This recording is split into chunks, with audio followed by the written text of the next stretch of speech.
Now, before we get into today's video, I want you all to click the link below and join my email list right now. There's a whole lot of great content that I want to send to you, but YouTube doesn't let me show you. Must be systemic racism. They deleted a bunch of our videos, but that will not stop me from telling you the truth. So join my email list right now. The link is in the description. Well, you name the left-wing issue and Portland has embraced it, whether it's defund the police, Occupy, remember all that? Well, now a growing number of people are leaving Portland because of the rise of homelessness. Watch this. For sale signs line what were once sought-after neighborhoods in North Portland. It makes you not feel that great about living here. Many families are moving out of the city, escaping the homelessness and crime that's taking over the streets. It makes living in the neighborhood harder and just not as congenial as it could be. Greg Dilks has lived in North Portland for 30 years and says homeless camps along the Peninsula Crossing Trail near his home have changed the area. It's the first time in a long time that we've actually seriously thought about moving. Mental health, drug addiction, and just not having access to housing. Mark Smith and Maria Inocencio share a backyard with the camp. They often don't feel safe walking alone or tending to their gardens. Every day, if you go from one end of the street to the other, you're confronting some very difficult situations, people in really dire straits. It's a little scary because I know there is mental illness and that concerns me. We are the most harmless people you'll ever meet. TT Sanchez lives in one of the camps along the Peninsula Crossing Trail. We're the most harmless people you never meet, she said. I'm in LA, and I'm told by police officers every single female homeless person has been raped. The only question is how many times. And during my campaign for governor, the governor of California, Gavin Newsom, was attacked by a mentally ill homeless person, even though he was surrounded by security. Now, how many people can walk around surrounded by security? They shouldn't be scared of us for what? Because we live outside. That's the reason why you should be scared of us, because we live outside. Well, because a large number of the homeless population is mentally ill. Many of them are of danger to themselves or to others, or they're alcoholics, or they're doing meth, or they're doing crack cocaine, or they're threatening people who are walking by, or they are causing all sorts of hygiene problems for themselves and for other people. And I've been told by firefighters, virtually 100% of the fires that are set in the city of Los Angeles are caused by homeless people. 100%. So if we lived in four-wall in the house and stuff, would you still be scared of us? A handful of for sale signs like this one are posted in front of several homes in North Portland. We're told at least 3 families here along McKenna Avenue are leaving, all due to nearby homeless camps. I would say the migration to the suburbs I've seen quite a bit in the last 2 years. Real estate broker Lauren Iaquinta sees it firsthand. Most people don't want to have to worry about if they can leave their car parked in their driveway overnight without maybe having it broken into. It's a pretty testy subject. It's a pretty testy subject. You can't even talk about it. I have friends who live in San Francisco, and they said don't even think about riding a bike there and chaining it up to a pole. Even when you have a lock and a chain, don't even think about it. It will be taken. Now, when working with clients in Portland, she vets the neighborhoods, checking for nearby homeless campers. It's neighborhood by neighborhood. You can be driving through North Portland and you're in this lovely area where there's no issues, and then you kind of can make a turn around the corner and have homeless camps there. Have you gone to MyPillow.com and hit promo code ELDER for your various MyPillow products? What? You haven't? I'll tell you something. If you want to support this show, you want to support the cause of liberty, of freedom, you believe that our borders ought to be secured, you believe taxes are too high, and you believe that Donald Trump did not conduct an insurrection on January 6th, help us. Help us help you by helping you get a good night's sleep with MyPillow. They also have a whole lot of other products. We're talking about the MyPillow towels. Soft, yet very absorbent. The MyPillow sheets. the MyPillow mattress topper. And right now, as I am speaking, I have a pair of MyPillow slippers on. Okay, maybe I don't because I'd be asleep right now. But I do have a pair at the house. You ought to have a pair as well. So MyPillow.com, you'll see the number on the screen. Call the number on the screen and be sure and use promo code ELDER. We will be right back. Can we turn to crime? As you know, the politicians, leaders in San Francisco vowed to defund the police and then did a 180 when, I don't know, crime went up. They wanted to defund the police, diverted a bunch of money away from the police department, and then crime went up. Homicides went up. Shootings went up. Smash and grabs went up. And add to that the number of people that were looting high-end stores, because after all, you can take up to $950 worth of merchandise without any real consequence. Watch this. The police department here in Minneapolis needs to be dismantled, and we need to start anew. We've been doing policing all wrong for decades. In some cities, 40% of the budget goes toward policing, and police are terrorizing Black and brown communities. The evidence is clear across the country. We will redirect $120 million from law enforcement to support these priorities over the next 2 years. Let me repeat that. This is $120 million. It's a first step.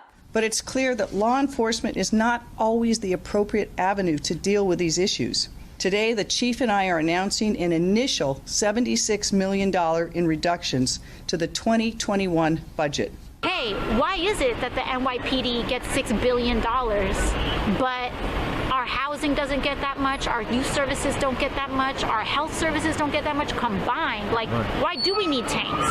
When people ask me what does a world where we defund the police, where, defunding police looks like, I tell them it looks like a suburb. A world where we defund the police looks like a suburb? Suburbs have a lot of police, and they have private police to supplement the public police. And they got high walls, and they got burglar alarms. San Francisco, getting back to them, diverted $120 million from the police and sheriff department in 2020. And Mayor London Breed was among the politicians who joined the chorus of leaders saying, defund the police, divert funds from the police for youth programs, for housing programs, for all sorts of programs. Here is what the mayor of San Francisco, Breed, said on July 31, 2020, and I quote, "We will direct $120 million from law enforcement to support these priorities over the next 2 years." Let me repeat that, she said. This is $120 million, end of quote. And the plan redirected $120 million in funds from both the police and the sheriff's department in the city over 2 years to fund initiatives for Black Americans.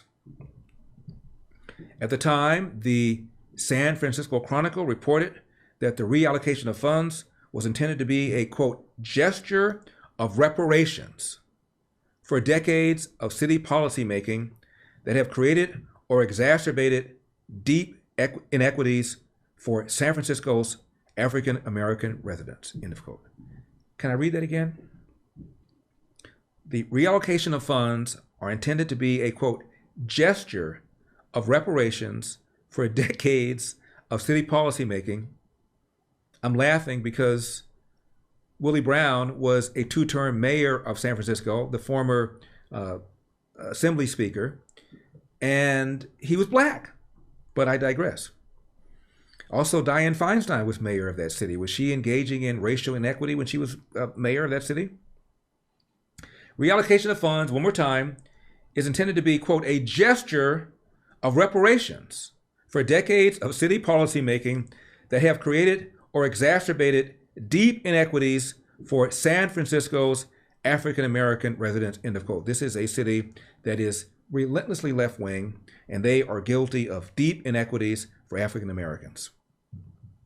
Keep in mind, this is also the same city that recalled 3 school board members because those school board members spent a whole year thinking about renaming a bunch of schools after people that had fallen out of favor, like Abraham Lincoln. And they also voted to change the admissions into one of the states, if not the most celebrated private school, one of the most, called Lowell High School. At the time, the student body was around 60 or 70% Asian Americans because they had a test to get into the school. But that wasn't sufficiently diverse. It was sowing deep inequities. Never mind Asian Americans, I thought were people of color. So they changed it to a lottery system. What happened? Those who were flunking, getting D's and F's, increased almost fourfold.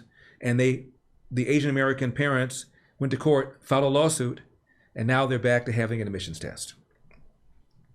Crime in that beautiful city, that once beautiful city, increased in 2020 compared to 2019. Homicides increased by 20% compared to 2019, by 17% 2021 compared to 2020. While crimes like rape and robbery decreased, burglaries increased by a whopping 47% in 2020 compared to the 3 previous years. Also, smash and grabs off the charts, most notably during the holiday season. Drug epidemic. More accidental drug overdose in 2020, the number of people who died from COVID-19 that same year. I repeat, more people died from accidental drug overdose in the city than the number of people who died from COVID-19 that same year. And polls are showing that people are increasingly concerned that the quality of life has gotten worse. And the manpower in the police department, not too surprisingly, down. As of August, the San Francisco Police Department is down about 300 officers. Last month alone, 50 officers left the department with only 8 to 10 recruits ready to fill the gaps. Resignations from year to year, April to April of this year, increased by 18%, retirements by 45%. So, December 2021, the mayor of San Francisco, London Breed, reversed course and announced an emergency request for more money to increase the police department and to address crime. Here's what she said, and I'm quoting. "I'm proud this city believes in giving people second chances. Nevertheless, we also have a need to have accountability when someone does break the law. Well, duh. Our compassion cannot be mistaken for weakness or indifference. I was raised by my grandmother to believe in tough love and keeping your house in order, and we need that now more than ever." I guess that explains why residents of San Francisco also recalled Chesa Boudin, the soft on crime DA, because of all the bad guys who are on the streets who wouldn't be on the streets but for soft on crime DAs. Now, guess what? Asian Americans are buying guns in record numbers. Why? Because of the increase in hate crimes against Asian Americans in places like San Francisco, Oakland, and in New York. And Asian Americans who are experiencing or witnessing acts of racism are more likely to buy a firearm for self-defense, according to a new study by University of Michigan and Eastern Michigan University. More than half of those Asian Americans who purchase a gun are first-time gun owners. Apparently, they're a little concerned about hate crimes against Asian Americans.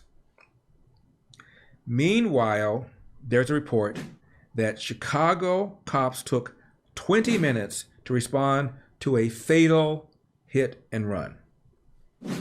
The incident took place outside of something called Jeffrey Pub around 5:03 a.m. on Sunday, but it wasn't until 5:33 a.m. that a cop reported to dispatchers that he was at the scene. Half hour.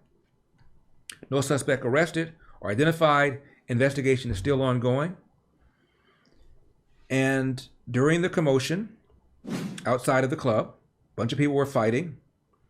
A driver plowed through the crowd that was in the street, striking several people at high speed and then driving away. There's footage showing the moment of the crash. So, 20 people outside this pub fighting, car comes through, plows through a whole bunch of people, and nobody comes, no cop comes for almost a half hour. Now, since April of 2020, the Chicago PD is down 25% of its officers. That might explain why it's taking time to respond to these kinds of tragedies. Hope you enjoyed that video. The full show is available to watch right now on Epoch TV. Just click the link in the description below to learn more, because we've got a country to save.